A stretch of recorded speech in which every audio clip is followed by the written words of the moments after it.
Marcia, it's great to have you with me today.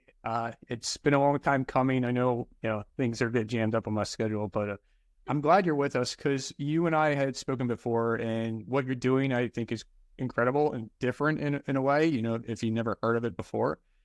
And how you got there, you shared a little bit with me about that journey as well. And we'll just start off with, why don't you just tell us, what you are doing today, and we can go back in time, to how you got there. Sure, sure. Well, I'm an angel investor and I help entrepreneurs, especially what we would consider underrepresented entrepreneurs. So that'd be women, people of color, founders who are trying to do amazing things and they just are really at a disadvantage as far as being able to get funding.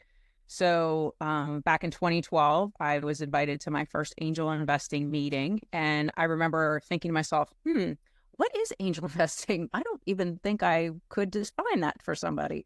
And I went to the first meeting and I was living in Pittsburgh, Pennsylvania at the time. And I was just so incredibly fascinated at the entrepreneurs that were in my own backyard. I had no idea were there. And I thought, wow, this probably happens in a lot more places than I realized. And my eyes were opened up over the next few years as I moved around because my husband's job and lived in a couple of different cities and just saw like the most amazing things happening. And I thought, wow, there's so much innovation that we don't talk about. And why aren't we talking about it more? And how come we don't know about these entrepreneurs? So I've really kind of set myself out on a mission in the last few years to just bring some awareness so that these innovations and these incredible founders can get the recognition that they need and the funding.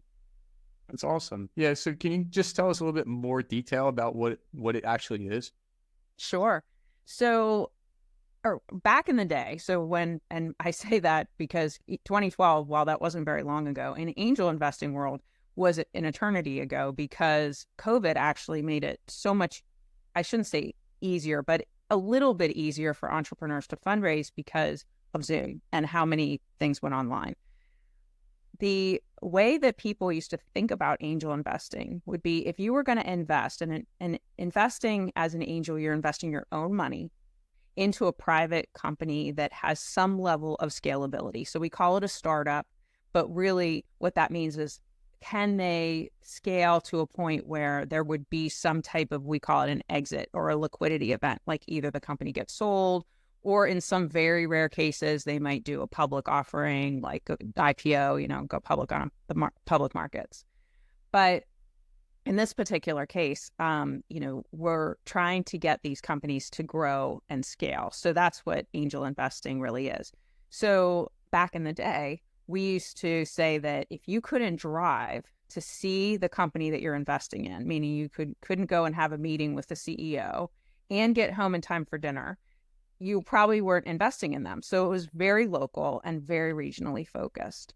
But nowadays, it is easier for entrepreneurs to fundraise because angel groups and angel funds have gone online and been able to let entrepreneurs pitch virtually.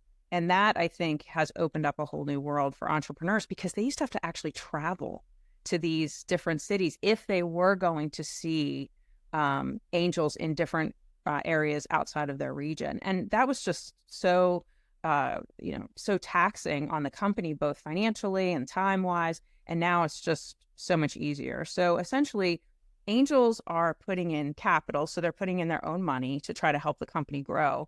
But we bring a lot more than money. We try to help with our expertise. We try to open up our networks.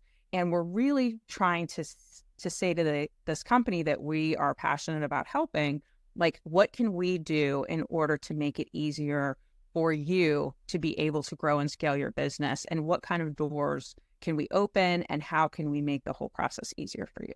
Mm. Well, I want to learn how you got to this, how you found all this and came across it. But let's just say I was starting a business and I wanted angels. What would I do if I was that person? Okay, so I actually wrote an article was in Fast Company, and I can give the link so you can put it in the show notes. And it's about how to get started when you're trying to figure out, do I take investments from somebody else, or how do I find these people to even think about it? So I always tell entrepreneurs, you want to start to fundraise way before you actually need the capital. So it's much better if you start to build relationships with people so that they can see what you're doing and they get a better understanding of the type of business that you want to grow. And in a lot of cases, they can help you with advice, networking, door opening, so that as you're starting to grow the business before you actually need capital, you can build these relationships. And in a lot of cases, angels, we're writing checks really from our heart. Yes, we do diligence and we want to make sure it's a good investment. And we're doing a lot of background on the founders. We're figuring out, does the product work? Do you have customers? All of those things. But we don't have, for the most part, angels don't have LPs, we call them, or other investors to answer to. So venture capital is where they use other people's money to invest. So they have limited partners, LPs, their investors, that they have to answer to because they are trying to get a return for those investors. Angels, we want a return too. Don't get me wrong. We definitely want a return. However, we're making decisions based on our own personal investment thesis or what we care about. So we're going to want to have more of a relationship with the founder. We're going to want to sometimes, not all the times, but in a lot of cases, get more involved, be able to help them. So if those relationships can start to get built earlier, then it's going to do a lot more for the company and for the founder at the time that they actually need money.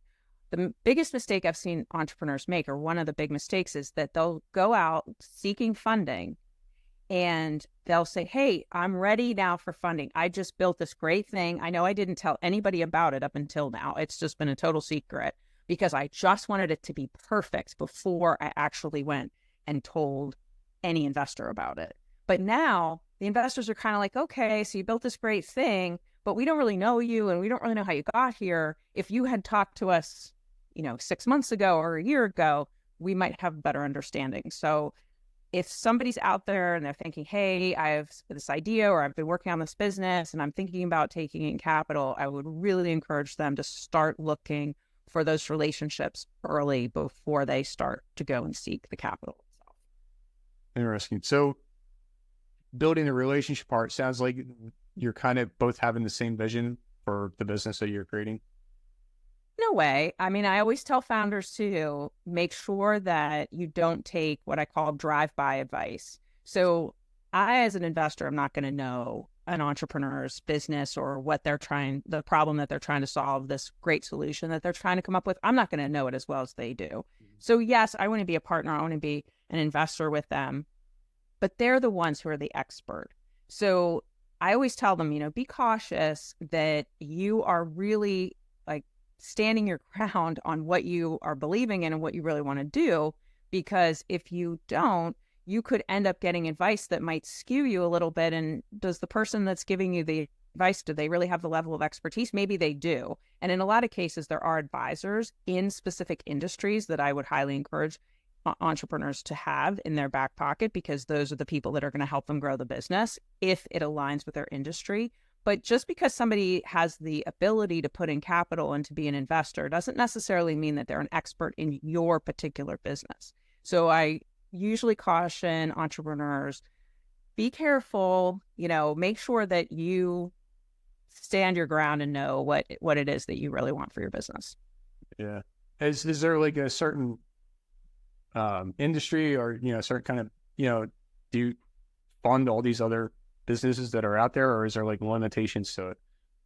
So for the most part, the scalable businesses are going to fall into technology. Right now, artificial intelligence is super hot. So AI companies are getting a lot of funding in a market that is very, very challenging right now. This is a very challenging market to raise money because of the interest rates being so high.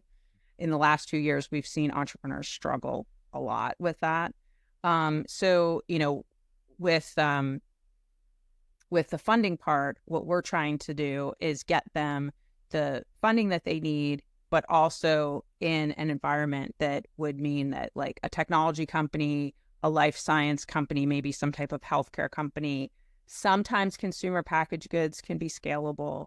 But what you really won't see is like an angel investor invest in a coffee shop or the local dry cleaner. But there is funding that could be available for that, especially through crowdfunding regulations, which we can also talk about if you want. Okay. All right, cool. Yeah, so a lot of great information. I'm sure there's so much more that we can get. Is that like in that book that you have back there, or what's that about? Yes, as a matter of fact. So through this process, I became a member of the board of the Angel Capital Association. So that's the National Association of Angel Investing here in the US. And we do have some global members as well. I became a member of the board. I then chaired the board until 2023. And right now I sit as an advisor to the Securities and Exchange Commission for small business capital formation. So as I said before, my mission is really to try to help bring awareness to this asset class so that we can get more founders connected with the funders that can get them where they want to go. And so that led me to do a TEDx talk at TEDx Charlotte in 2022. And from there, people would say to me, wow, I really had no idea that this existed. I didn't know that I could be a part of it. I thought this was for the rich, the well-connected. How can I actually do this?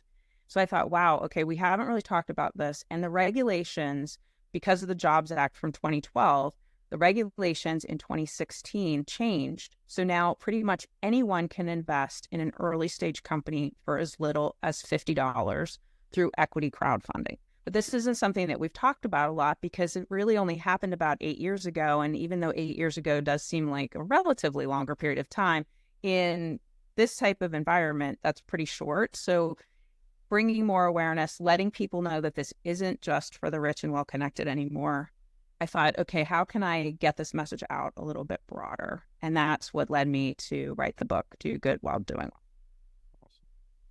Yeah, so how did you get into this, right? You found out in 2012, but I mean, who's Marcia before all this?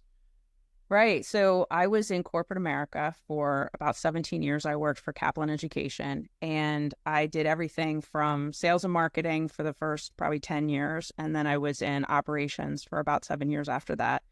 And, I saw like all these different things that were happening in my company, and it was great. We were helping a lot of students, but I kept feeling like we were doing a lot of the same things and expecting different results.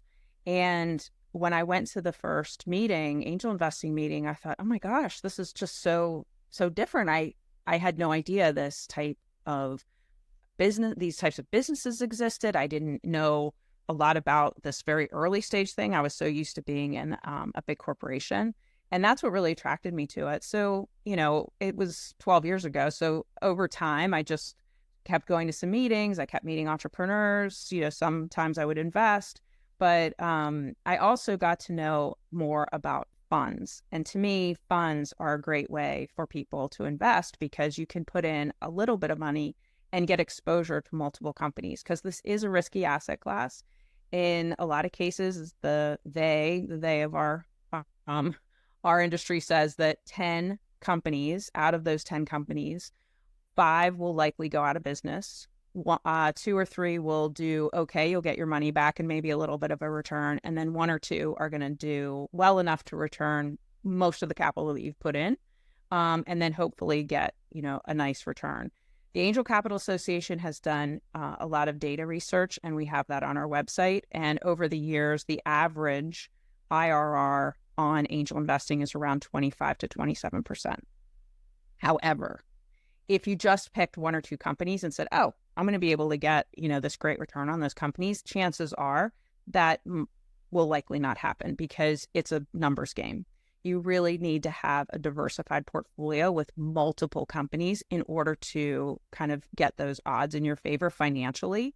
And I also always say, people invest in early stage companies and to try to help these startups because they really care about the innovation and the things that they're working on. It's not necessarily that they're like, hey, I'm going to go out and do this. I'm going to be like a day trader. And then it doesn't work like that because it's an illiquid asset. So if you put in an investment into an early stage company, you will likely not see that money for 5, 7, maybe even 10 years.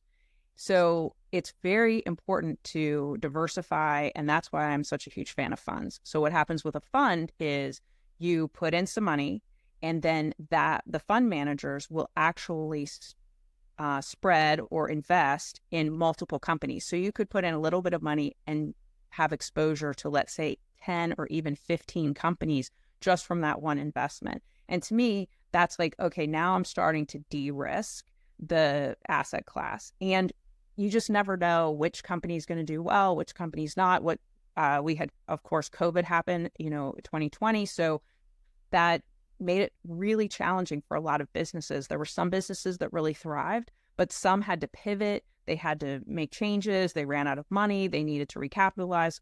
All kinds of things happened. So those are the reasons that you would diversify your portfolio. And that's why I'm such a huge fan of funds. So to your question, how did I get even more involved in this? I started to become an investor. I became an investor in one fund.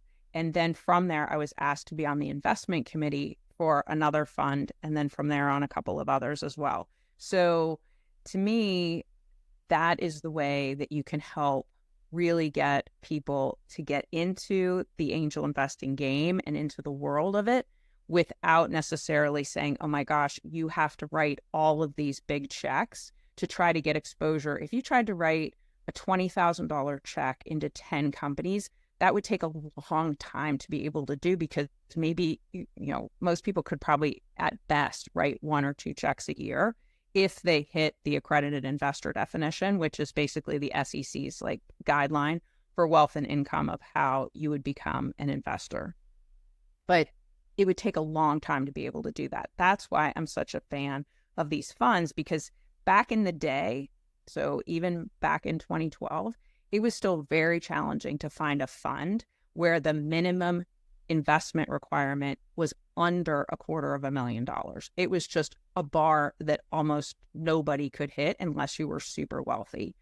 And now there are funds, and this is why I'm such a fan. Like in 2015 and 2016, I started working with some people where the bar was down to $10,000 for somebody to invest and get exposure to 10 to 15 different companies.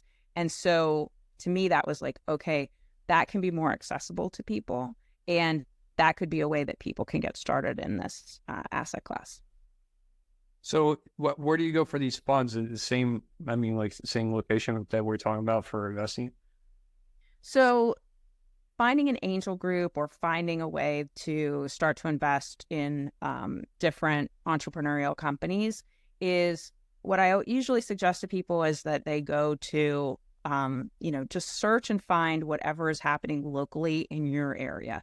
There are always startup entrepreneurial things happening in every city and every town. So just starting to learn about what's going on before you would ever invest any capital. And then from there, a couple ways. You could look for a local angel group in your area. If you go to the Angel Capital Association's website, which is just angelcapitalassociation.org, we have a list of angel groups across the country, so you could kind of see. And a lot of them nowadays, because of COVID, they take national members. So it isn't something that you have to live in your town or be able to, drive to a meeting or something like that. Many of the meetings are online. So that's one way to get involved. As far as funds, there are rules around solicitation. So it's not like you see them advertising on Facebook or any social media. So in a lot of cases, that's through your angel group. You might find out about them, or through the entrepreneurial network that's in your city or town. Thank you. So what are the downside of doing all this besides probably just losing your money, I guess? Of course, yes. It is risky asset class, so you could lose all your money. Full disclosure, I do sit on the SEC committee, but my views are my own, all those kind of things. Get a financial advisor before you make any financial decisions. But yes, it is a risky asset class. But there's a lot of reasons to do it past, yes, I'd like to make a return, a financial return. And probably the worst thing that could happen is you would lose all your money. The benefits, though, include helping an entrepreneur or a group of entrepreneurs who are really trying to change the world. I mean, there are innovations that are happening out there that are truly incredible. And what bothers me is the amount of money that we donate to charity here in the US is a lot of money. It's about $475 billion, which is great. However, that is equivalent to only about 1% of the value of the US stock market.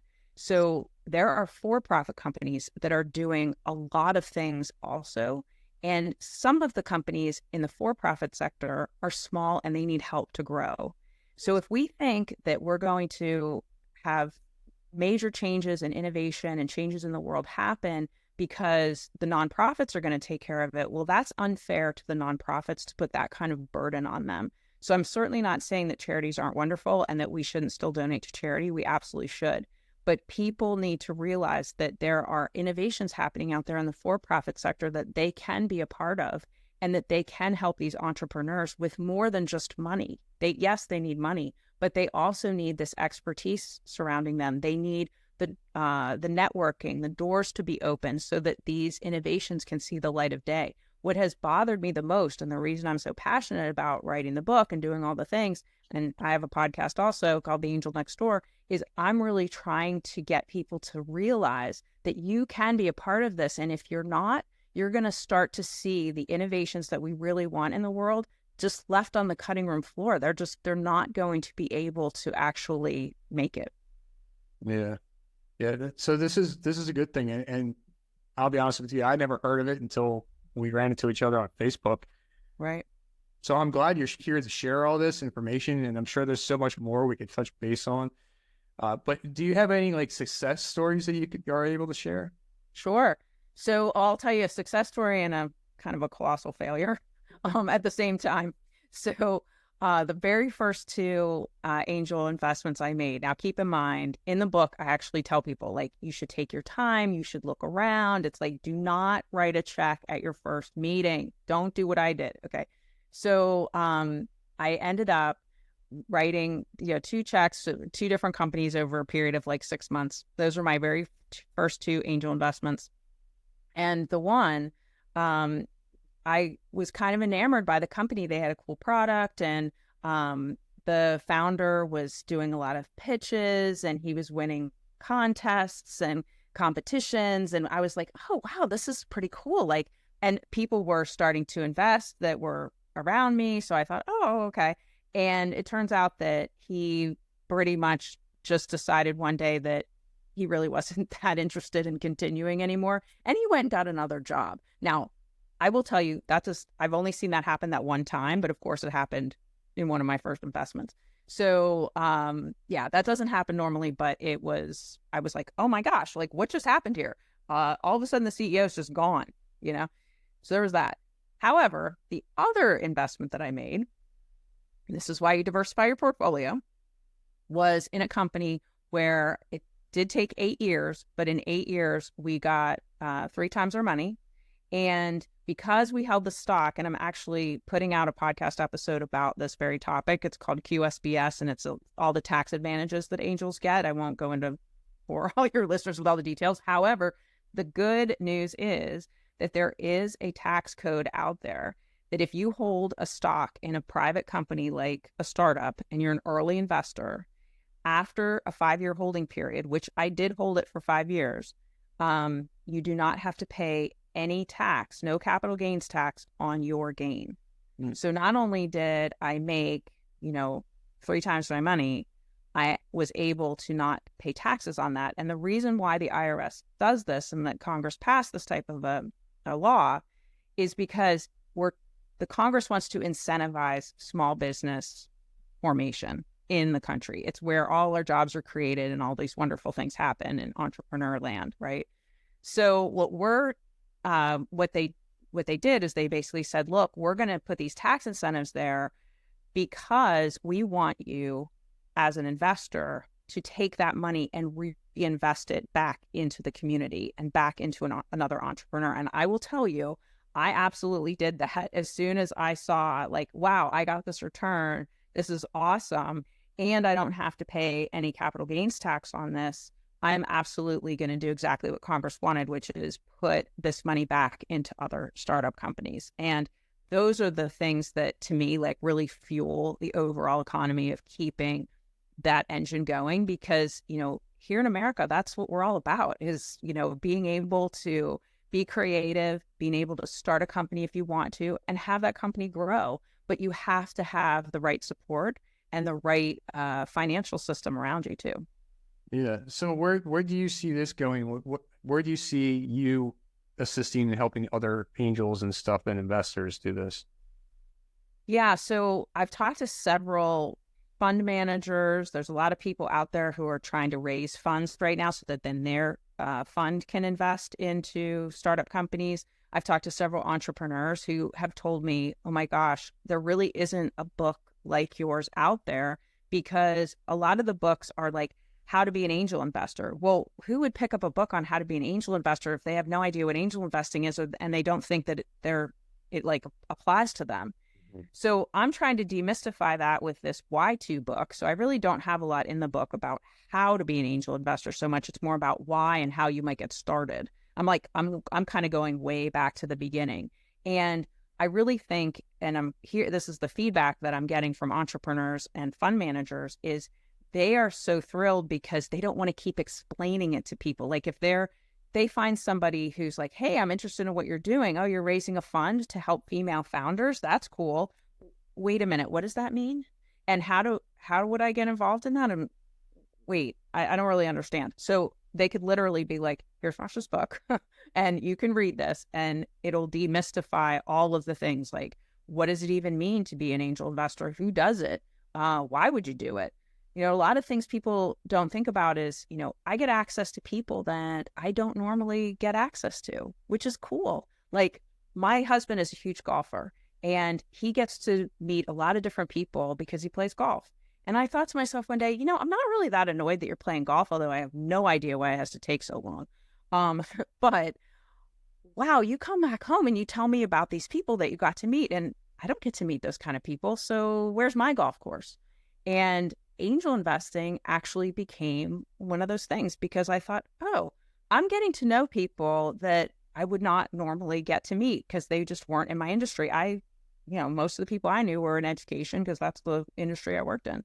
And getting to meet people in angel investing, I met all kinds of people. And it's not just people in finance. Sometimes people think, oh, well, in order to be an investor, I have to be a finance person. I have to have that kind of background. But that's absolutely not true.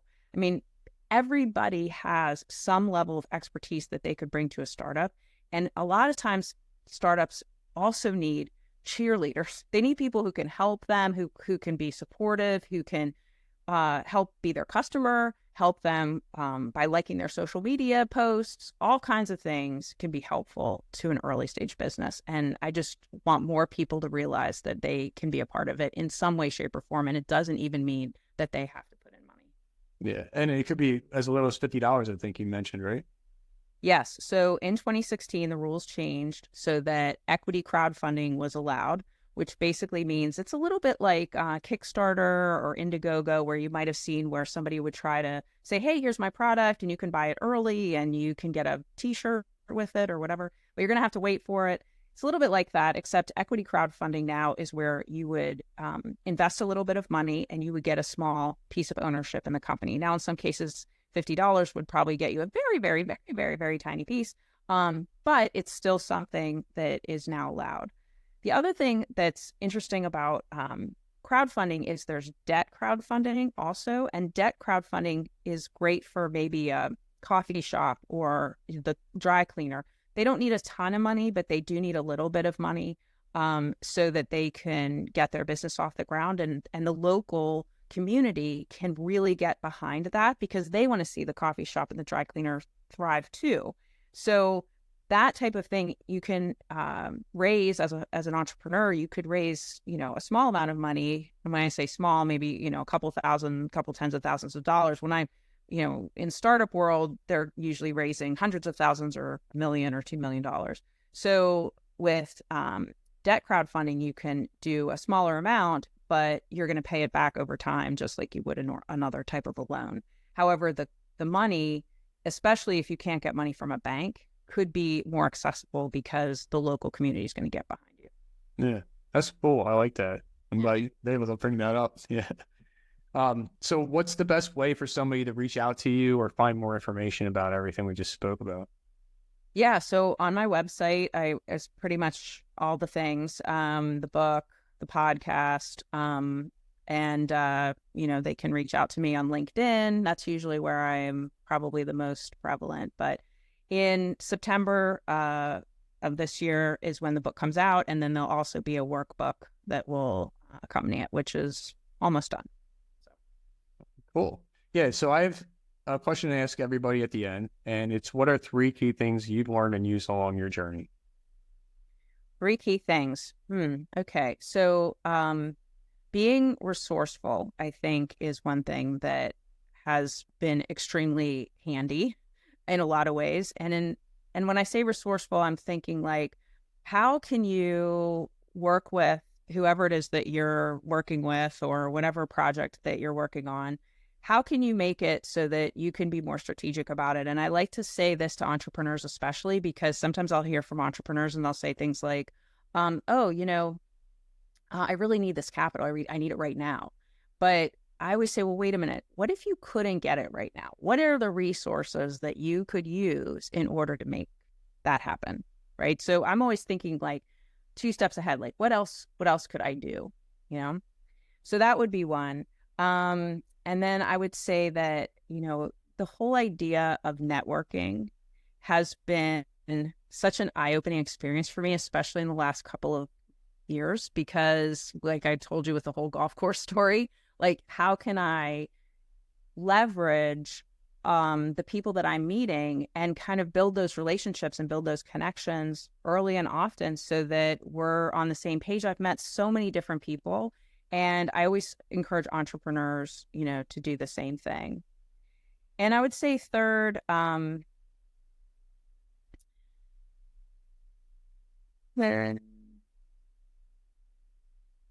would say like just being able to use the resources that you have, as opposed to thinking that you have to go out and keep getting more of them. So, for me, I never thought that I would become the chair of the board of the National Angel Association, but opportunities came to me. And so being able to use those resources to raise my hand and say, yes, I'll get involved in that. I think that is something that people should take a look at more often. Sometimes, I would have never thought that I would end up doing that. And then, here the opportunity was presented. And instead of saying, oh, that might be too scary, or that might be too big for me, I just kind of leaned in and embraced it. Yeah. So you stretch yourself out. You went, Yeah. got out of your comfort zone, tried something different. Same thing with me with the whole podcast and everything. I just did an episode 100 not long ago, and it's just like, I can't imagine, getting this far and, meeting people like yourself. So that's the network part for me. I would have never met you through Facebook or people through entrepreneur groups I'm in and everything. Yeah. So I could see with what you just shared with those 3 things, I can feel it the same way of everything you just shared. But it is amazing, especially just the platform with the podcast, and you're able to share this message with others and hopefully hit a whole bunch of other people that have no idea about it. At least give them the opportunity to learn, and if they want to take advantage of it on both sides. Yeah. Absolutely. Yep. But Marcia, I appreciate you coming on and sharing. We dove into that pretty good, I think. Yeah. Yeah. And I know your journey was just like, hey, you just run into it and just became what it was, but that's great, So thank you for coming on and sharing that. Appreciate it. Yeah. And congratulations on 100 episodes. It's not very many people get that far. No, they don't. No, Awesome. I agree. All right. Thank you. Thank you.